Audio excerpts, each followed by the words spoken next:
धनी पेन्हिल पियरिया पूजा करे जात बाटे गौवा नगरिया पूजा करे जात बाटे गौवा नगरिया अर्जी लगाल धनी पेन्हिल पियरिया पूजा करे जात बाटे गौवा नगरिया दौरा उठा द धनी हमारा तू माथ पर दौरा उठा द धनी हमारा तू माथ पर चल चल सोना हो तू बगसर के घाट पर चल चल सोना हो तू पटना के घाट पर।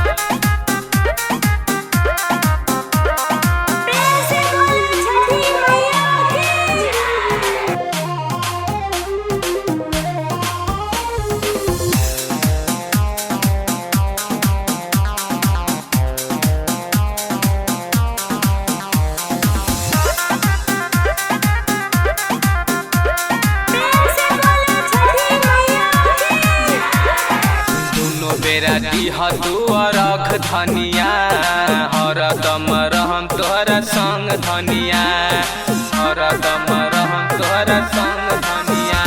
छठी माई के महिमा महान बाटे हो पूरा दुनिया में जानत संसार बाटे हो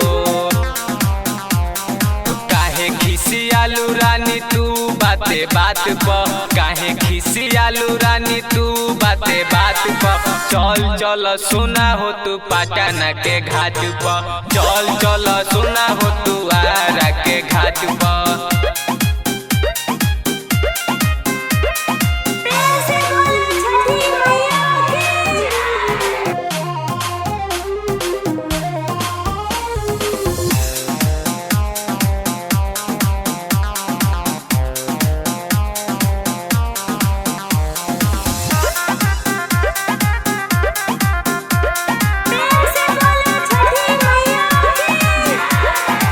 करेले अरजिया हो दोनों बेरा दी है अरघिया हो दोनों बेरा दी है अरघिया हो बड़ी कठिन हवे बरतिया हो संगे बाणे ज्योति संगतिया हो काहे खिसियालू धनी तू बाते बात पर काहे खिसियालू धनी तू बाते बात पर चल चल सोना हो तू बगसर के घाट पर चल चल सोना हो तू बगसर के घाट पर।